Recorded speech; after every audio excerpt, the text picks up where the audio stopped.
Hey guys, welcome to this week's episode of the Budding Watch Enthusiast. Here on this channel, I review and discuss wristwatches from the perspective of a relatively new collector. If you enjoy what you see here, please consider clicking the red subscribe button and clicking the bell icon down below. Today, we have another watch review. This is another District Time watch, another company that I discovered for the first time at District Time. I remember at the show when I was going around saying hello to everybody, folks that I knew, I asked Chris Vale from NTH, I said, hey, which watch brands are catching your eye the most? Like, what do you see here that's really cool? He's like, you have to go check out Ardor Forge. I'd never heard of Ardor Forge before, for good reason. Their new brand. This is their first watch. Went over to the booth, met Zach, and checked out the Ardor Forge Rothrock. And I was immediately quite smitten. If you guys saw my District Time video where I, talked about this watch very briefly, you've already seen this. But now we're doing the full review here of the Ardor Forge Rothrock. This is the Thickhead variant. There's 4 different colorways available for this watch. So first, a big thanks to Zach from Ardor Forge from loaning this prototype Rothrock into the channel for the purposes of reviewing it. Again, this watch is going up for pre-order soon. If you're interested to check out more about it after you watch the review, I'll leave a link to the Ardor Forge website in the description below. So let's start with this very unique case on this watch. This was the first thing that caught my attention when I first saw the Rothrock. So we have a 316L steel DLC coated case here. So that's why you get the all black look. The other case models are a more traditional, silver colored. This is the Thickhead is the only blacked out version. But the finish on this case is what's interesting. So when I picked it up, I assumed that it was some kind of a bead blasted or sand blasted finish. According to Ardor Forge, it's a proprietary finishing technique that they call sand casting. And I'm going to tell you, this is the most heavily textured finish that I've ever seen on a watch case in my limited experience in collecting so far. This watch was inspired by the Rothrock State Forest in Pennsylvania. This watch case feels like it could have been carved out of a mountain. That's kind of what this thing feels like. It almost feels like a piece of rock that you're holding in your hands. You also have this really neat fixed bezel that almost gives the illusion of being connected to the case as well. It almost looks like one piece for sure. The watch does have a screw-down crown at the 4 o'clock position that's surrounded by these very huge crown guards. The insert on the crown is also very interesting. It's an epoxy-covered piece of real oak that is inset into the crown, a theme that you'll see repeated on this watch in a few different areas. If we flip it over, you do see a screw-down sapphire caseback. Again, the oak theme returns in the custom rotor that you see that is covering the NH35 movement on this watch. On the top, you also have a flat sapphire crystal, and the whole package here is 100 meters water resistant. So for the Rothrock's dimensions, you have a width of 42 millimeters, a lug-to-lug length of 50 millimeters, a height of 12 millimeters, and a strap width of 22 millimeters. Now, as we move in here, the dial on this watch is going to be a matte black dial that is surrounded by this oak rehaut, which just looks really, really freaking cool, I think. We do have shark tooth hour markers that run along the outside of the dial, with the 12, 3, 6, and 9 markers slightly embiggened compared to the other markers there on the dial. Of course, an open minute track running in between there. The white hour numerals run inside of those markers all the way around the dial. So you can kind of see here the hands on the Rothrock are slightly skeletonized at the base, of course, black framed.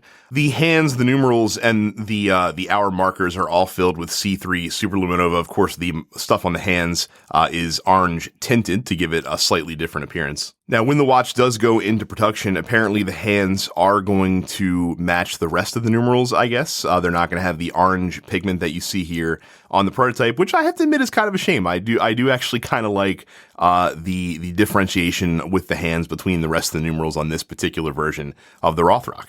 Also in the dial, below the 12, you do see the Ardor Forge logo and branding, and then above the 6, the Rothrock automatic branding. So the movement powering the Rothrock is the Seiko NH35 movement. With this movement, you get hacking, you get hand winding, and it comes with a 41-hour power reserve. The Seiko NH35 is rated for between minus 20 seconds to plus 40 seconds a day accuracy, and it's beating at 21,600 vibrations per hour. Now, you're going to get a canvas strap, a really heavy-duty canvas strap with any of the Rothrock variants. Obviously, the color is going to vary based on the colorway of the watch. The Thickhead does come with this black strap. Nice hardware in the holes to kind of seal those off as well. The strap also does have a leather backing, which makes it just a little bit more comfortable. You also have this very unique leather keeper on the strap as well. The hardware on the buckle matches the finish on the watch. It's branded with the Ardor Forge logo. Now, one of the other cool features with this case that I mentioned that has to do with straps as well is, first of all, you see the drilled lug holes on the side, so making strap changes is very convenient. There's also a second set of lug holes drilled into the watch as well, more towards the tip of the lugs on each side. So if you're using a strap or a NATO strap of some kind, maybe that's abnormally thick, it should pass through relatively easily if you use that outer set of holes. So a very nice feature that I've never personally seen on a watch to this point. And then as far as straps go for the Rothrock, you can also pick up a Harween, either a two-piece Harween leather strap or a Harween NATO leather strap for an additional cost when you're pre-ordering your Rothrock as well. And then here's what the Ardor Forge Rothrock looks like on my 8-inch wrist. So for me, I think that 50 millimeter lug-to-lug distance is kind of like the breaking point between a watch being comfortable on a wide variety of wrists and it possibly being only comfortable for larger wristed folks. So the Rothrock being exactly 50 millimeters should make it wearable for a pretty wide variety of wrist.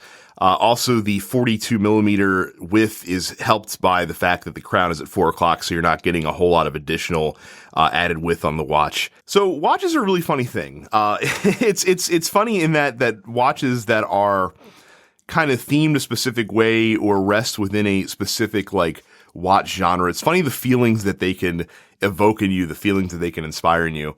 And when I wear the Rothrock, I feel like that I'm doing this watch a disservice, that I'm not hiking on a mountain trail or going on some kind of an outdoorsy adventure. That's the feeling that I get from this watch. At the end of the day, this is a badass watch. This case feels like it can hold up to almost anything that you throw at it. I've seen some impressive blasted cases before, kind of think of my Boulder Expedition review, my Damasco DS30 review, but this Rothrock is going to be kind of the standard to which I measure any other watch case out there that I would define or that I would classify as rugged. That's how kind of beefy and badass this case is. I dig the dial. It's very clean. It's very no nonsense, very evocative of the Hamilton khaki field line, especially with the shark tooth hour markers that are running along the outside of the dial. If I had one critique of the dial, it would be that I might have done the Ardor Forge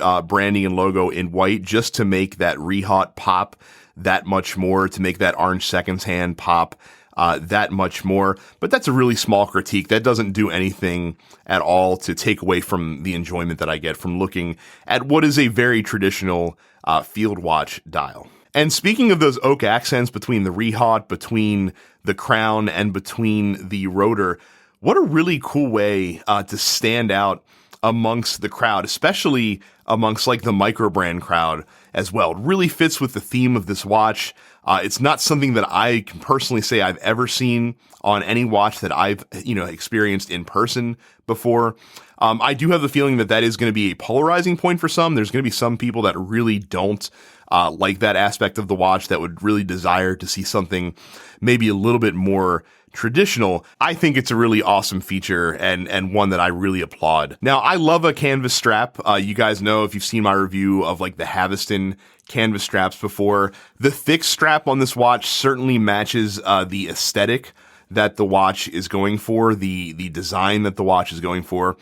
But I found it to be a little bit too bulky for my liking. I found it to be a little bit stiff for my liking. Now, I'm sure as you wear it, as it wears in a little bit, it might be a little more comfortable. It might mold to your wrist a little bit more.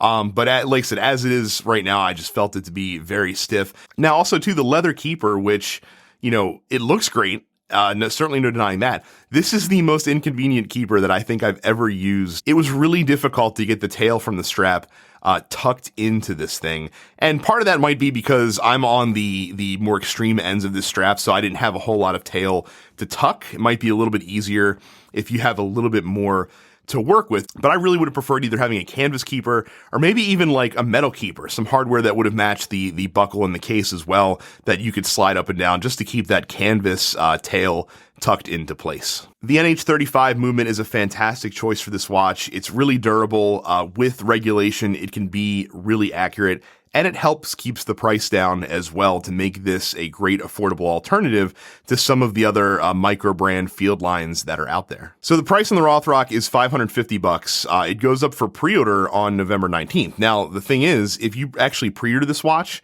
you can actually get it at a pretty steep discount, even as low, possibly, as $350 if you are in on the pre-orders right away. So if you want to learn more about that, again, the Ardor Forge website will be linked in the description down below.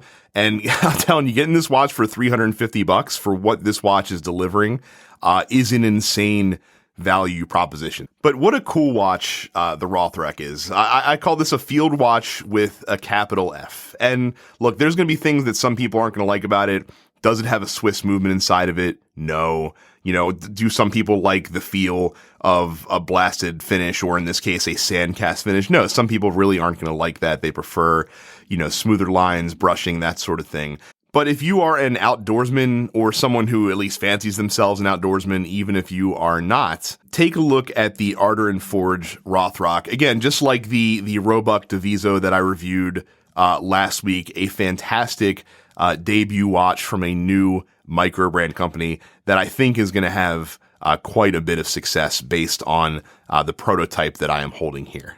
So a big thanks again to Ardor Forge for loaning this Rothrock prototype into the channel for this review. If you guys enjoyed this video, hit the like button down below. If you loved it, click the red subscribe button and ring the bell icon. Share this video for anyone that you think might be interested in it on social media and in forums. Thank you guys again very much for watching, and I will see you all the next time.